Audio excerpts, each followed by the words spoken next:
자, 매주 월요일 아침에는 투자 현인, 투자 구루들과 함께 투자 전략 세워보고 또 앞으로 어떤 포인트로 투자를 해야 할지 힌트를 드리고 있습니다. 먼데이 모닝 마켓 오늘도 함께 해주실 분을 먼저 소개해드릴 텐데요. 오늘은 리딩 투자증권의 유성만 수석연구원과 이야기를 나눠보도록 하겠습니다. 위원님 안녕하세요. 안녕하십니까. 네, 반갑습니다. 예, 반갑습니다. 예. 자, 아침 일찍 또 이렇게 나와주셔서 너무나 감사드리고요. 저도 감사드립니다. 네, 감사합니다. 예. 자, 오늘 재밌는 이야기들이 좀 많이 준비되어 있어서 빨리 이야기를 좀 나눠보고 싶습니다. 우리 위원님께서도 엔터 쪽이라든지 아니면은 이 메타버스 쪽에 특화되어 있으시기 때문에 많이 또 관심을 가지고 계시기 때문에 이쪽에 투자하고 싶으신 많은 시청자분들이 여러 가지 질문을 또 어떤 이야기를 해주실지 아마 많이 궁금해하실 것 같습니다. 일단은 역시 뭐 엔터 쪽을 좀 살펴봐야 되겠는데요. 예. 자, 최근에 엔터 종목들이 많이 올라왔다가 요즘에 약간 또 주춤하면서 조정을 받고 있는 양상입니다. 시장에서 엔터주들이 이렇게 조금 주춤하고 있는 이유도 궁금하고 앞으로의 이 투자 전망을 어떻게 보시는지도 궁금해요. 예, 그래서 일단 엔터주가요. 왜 일단 조정을 받냐면요. 네네. 올해 초부터 한 3월 정도까지 제일 수익률 좋았던 섹터가 엔터입니다. 그렇죠. 예, 특히나 구정연을 지나고부터 해가지고는 완전히 이게 엔터주가 거의 뭐 올해 초 주도주를 할 정도로 좋았다가 그렇죠. 이제 그때 이제 리오프닝, 그러니까 흔히 말하는 공연 재개에 대한 기대감. 그리고 또 실적도 좋아질 거나 이렇게 하면서 주가가 단기간에 많이 올랐다가 또 좀 최근에 이제 글로벌 좀 악재 금리 인상이나 이슈 때문에 좀 일단은 좀 조정을 받고 있습니다. 단 이거는 좀 이런 그 단기간 주가 급등에 따른 이런 그 기술적 조정일 뿐이지 저는 그 이전부터 계속 엔터주를 봐야 된다고 했던 이유가 뭐냐면 네네. 엔터주가 단순히 이런 그 모멘텀만 있는 게 아니라요. 올해 실적이 엄청 좋아집니다. 이유는 아시겠지만 원래 엔터주가 코로나 이전에 엔터주에서 이 그 오프라인 콘서트 그렇죠, 이런 게 차지하는 비중이 전체 매출의 절반에서 그 이상이었거든요. 근데 공연에서 돈을 많이 벌었죠. 예, 맞습니다. 근데 그게 이게 거의 한 2년 넘게 코로나 때문에 아무것도 못 하다가 이게 다시 재개되면은 일단 회복만 돼도 실적이 기존 대비 2배 가까이 좋아집니다. 예, 그런데 이 코로나 기간 동안 이제 그 음원이나 음반, 유튜브 이런 수익의 기존 하단이 올라와서 이 베이스가 올라갔는데 또 그 BTS 이후에 또 이제 그 우리나라 아티스트들이 K-팝 아티스트들이 아시아를 넘어서 글로벌화 됐지 않습니까? 그래서 이제는 예전에는 이 오프라인 콘서트를 해도 한국 외 일본, 중국, 아시아권이었어요. 근데 BTS를 계기로 이제는 글로벌 월드 투어를 이제 작은 규모가 아니라 4만, 5만, 6만, 7만 이런 대형 스타디움에서 합니다. 그래서 이제 그 오프라인 공연의 이 범위가 넓어졌어요. 예, 그렇기 때문에 일단 오프라인 콘서트가 이제 2분기부터 본격적으로 시작되면은 특히 올해 하반기부터는 이 실적마저도 엄청 좋아지기 때문에 저는 그래서 올해 좀 최근에 이런 엔터주 조정 기회가 또 좋은 매수 기회가 아닌가 판단하고 있습니다. 알겠습니다. 자, 일단은 엔터주 전반적으로 좀 설명을 해주셨는데 말씀해 주신 것처럼 우리 올해 초에 많이 올라왔기 때문에 단순히 좀 기술적 조정일 뿐이지 앞으로에 대한 전망, 이제 오프라인의 공연들이 더 늘어나면 돈을 더 많이 벌 수밖에 없다라고 생각을 하고 계시는 것 같은데요. 자, 그러면 이 멘터주들 하나씩 또 좀 뜯어보도록 하겠습니다. 일단은 BTS뿐만 아니라 요즘에 또 하이브가 관심을 받고 있는 게 이 새로운 걸그룹이 요즘에 또 주목을 받고 있더라고요. 르세라핌이라고 해서 이제 선주문 이 앨범을 주문받았는데 40만 장 가까이 선주문을 받았다라는 소식들이 나오면서 이게 이제 BTS의 하이브에서 BTS뿐만 아니라 뭔가 르세라핌이 모멘텀이 되어줄 수 있지 않을까? 실제로 돈을 많이 벌어줄 수 있지 않을까라는 기대감들이 좀 있는 것 같습니다. 어떻게 보세요? 그래서 일단 르세라핌은요. 왜 기대를 얻냐면 일단 그동안 좀 이 하이브가 보이그룹은 상당히 강했어요. BTS부터 해서 세븐틴, 그리고 투모로우 바이 투게더 많았는데 걸그룹이 이제 그 최근에 작년쯤에 인수한 그 소스뮤직의 여자친구라는 그룹이 있었는데 아쉽게도 해체했습니다. 아, 그런가요? 예, 그래서 이제 조금 흔히 말하는, 그러니까 이제 쉽게 말하는 이제 좀 의미 있게 활동하는 하이브 소속의 걸그룹이 부재한 상황에서 이제 르세라핌이 데뷔하면서 역시 하이브가 데뷔시키는 거니까 뭔가 좀 다르겠구나 기대감이 있고 또 이 멤버가 총 5명인데요. 그중에 2명은 완전한 신인이 아닙니다. 그중에 2명은 그 아이즈원의 기존 멤버였어요. 일본인 그 미야와키 사쿠라 그리고 한국인 김채원 씨. 그래서 쉽게 말하면 기존에 팬덤이 있습니다. 아. 예, 그 인지도와 팬덤이 있어서 예, 그 두 명을 기반으로 플러스 세 명에서 총 5명이다 보니까 이제 그 미야와키 사쿠라와 김채원의 기존 팬덤 그리고 하이브 소속의 첫 그 이제 그 신인 데뷔하는 발굴한. 이 걸그룹이라 보니까 또 이게 그 엔터라는 게 이 소속사 팬덤이 있어요. 그쵸. 예, 그러다 보니까 이게 합치다 보니까 이게 벌써 선주분이 40만 장인데 물론 일단 이제 공식적으로 이제 그 곡이 나오고 이제 한번 그 공연하는 모습을 봐야겠지만 네네. 그 어느 때보다도 일단 그 신인 걸그룹 르세라핌에 대한 이 기대감이 크고 특히 미야와키 사쿠라는 일본에서 대표적인 걸그룹 그 멤버 중에 하나이기 때문에 특히나 이제 일본으로도 확장이 훨씬 더 좀 좋지 않을까. 그래서 매우 빠른 시간에 일본에서 돔 투어도 가능하지 않을까 기대하고 있습니다. 네. 자, 말씀해 주신 것처럼 뭐 검증된 멤버들이 좀 있는 상황이고 예. 여기에다가 하이브의 이제 뭔가 기획력으로 르세라핌이 어떤 모습을 보여줄지 오늘 뭐 이 미니 앨범이 나온다고 하는데 피어리스가 발매가 된다라고 하는데 한번 기대를 해봐야 되겠고 자, 이외에도 BTS를 포함해서 이제 하이브의 전반적인 상황도 좀 분석을 해봐야 될 것 같습니다. 신사업이 뭐 여러 가지 추진하고 있다라는 이야기들도 나오고 있고 예. 또 근데 또 한편에서는 BTS가 이제 앞으로 군입대 문제를 뭔가 해결해야 되고 이런 것들이 하이브의 주가에 좀 부담을 주지 않을까라는 우려스러운 이야기들도 있습니다. 예. 위원님은 어떤 쪽에 좀 무게를 싣고 계십니까? 그래서 일단 군입대 문제부터 말씀드리면 그럴까요? 이게 또 최근에 아주 매우 핫한 이슈였지 않습니까? 그렇죠. 이번에 좀 이제 정권도 새로운 정권이 좀 있으면 취임하는데 인수위에서 이제 뭐 하이브도 방문해서 뭐 네, 그와 BTS 이야기가 예, 그래서 나왔습니다. 뭐 이제 그 BTS의 이런 그 군 면제에 대한 뭐 이야기가 나오는 거 네네. 아니냐부터 했는데 뭐 이제 공식적으로 아니라고 했는데 그럼 이건 또 이제 그래서 이제 글로벌 주요 외신에서도 이 네, BTS의 그렇죠. 군 문제가 전 세계의 관심입니다. 가장 핫한 문제 중에 하나이기 이슈이기 하나이기 때문에 네. 그래서 일단 결론부터 말씀드리면 일단 이 그 BTS 멤버 중에서 이제 그 나이가 제일 많은 멤버 진이 92년생이기 때문에 네. 원래는 올해 중순이었다가 6개월 연장이 돼서 올해 말에는 입대를 해야 돼요. 그러니까 이게 우리나라 병역법이라는 게 그 뭐 군대 다녀오셨겠지만 네네네. 이제 그 최종 학령 뭐 고졸 뭐 전문대졸 대졸 뭐 석사 박사 그쵸. 이렇게 해가지고 각 입대 제한 연령이 있는데 이 멤버 진 씨가 올해 말까지는 이 그 군입대를 해야 되는 상황이기 때문에 그래서 일단 만약에 BTS가 이제 군입대를 한다면 당연히 분명 실적에는 영향이 있습니다. 그래서 네네.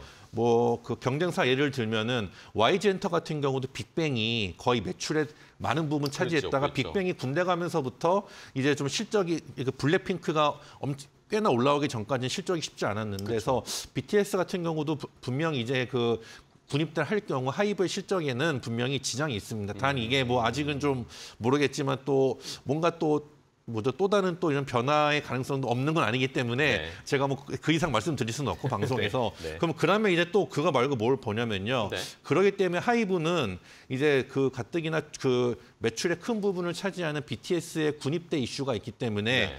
그 타 엔터사보다도 더더욱 빨리 그 BTS 외에 부가적인 사업에 더더욱 더 박차를 그렇습니다. 가하고 있습니다. 그래서 일단 그 하이브는요, 일단 그 위버스라는 플랫폼이 있지 않습니까? 네. 그래서 그거를 기반으로 이제 메타버스에 대한 이제 그런 사업 추진을 빠르게 하고 있습니다. 그래서 이제 그 관련돼서 이런 뭐 게임이나 뭐 이런 그 기존의 이런 그 아티스트들을 활용한 IP를 활용한 이런 그 굿즈나 뭐 NFT 이런 쪽을 좀 강하게 하고 있기 때문에 그리고 또 일단 하이브 같은 경우는 또 그 BTS 말고도 세븐틴이라는 또 이제 차세대 네. BTS가 있어요. 거기다 또 아까 말씀드린 뭐 르세라핌이나 또 올해 내년 이 그 신인 보이그룹 걸그룹들 데뷔 일정이 계속 올해 내년 내후년 있기 때문에 네. 하여튼 좀 일단 그 하이브는 이제 BTS의 매출 비중을 줄이면서 다른 쪽으로 일단 매출 비중을 확대하려고 노력하고 있습니다. 네. 예. 자, 과연 BTS의 군입대 문제가 어떻게 해결이 될 것인가. 이게 일단은 하이브의 가장 주가에 영향을 줄 수 있는 요소일 수밖에 없다라는 거 확인해봤고 그러면 다른 엔터사들 좀 볼까요? SM이나 JYP나 YG도 최근에 주가가 어느 정도 좀 올라오다가 좀 주춤거리고 있는 상황입니다. 예. 어떻게 보세요? 예, 그래서 일단 요 그 SM, YG, JYP 주요 엔터 3사들도 최근에 조정이 컸는데 네. 일단 올해 일단 그 1분기 실적 일단 발표 한 5월 중순까지 나오지 않습니까? 네네. 이제 그걸 일단 실적 확인하고 보고. 나서 가장 큰 모멘텀은 빨리 이제 주요 각 엔터사 소속의 주요 아티스트들이 언제 빨리 이제 오프라인 이 콘서트를 공연을 예, 하는가? 그걸 국내나 뭐 일본 그리고 글로벌하게 이 일정이 공식적으로 나와야지 그러면 그에 따른 이제 그 실적 추정이 나오고 그에 따라서 이제 또 이제 그 주가가 또 반응할 것이기 때문에 일단 그 부분이 가장 중요하지 않나 보고 있습니다. 네.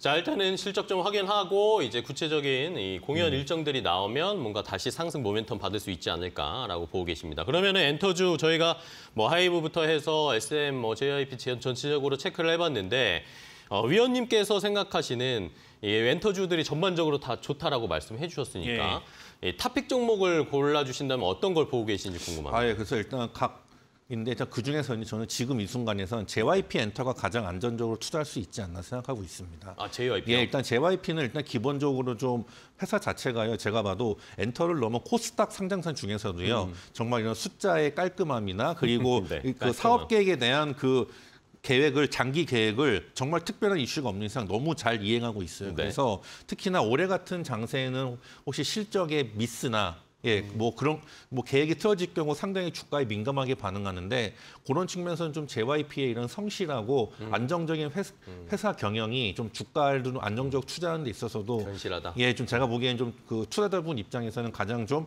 안정적으로 투자할 수 있지 않나 이렇게 보고 있습니다. 네. 자, 이거 말고도 또 이 엔터 쪽에서 우리가 관심 가져야 될 거 뭐가 있을까요?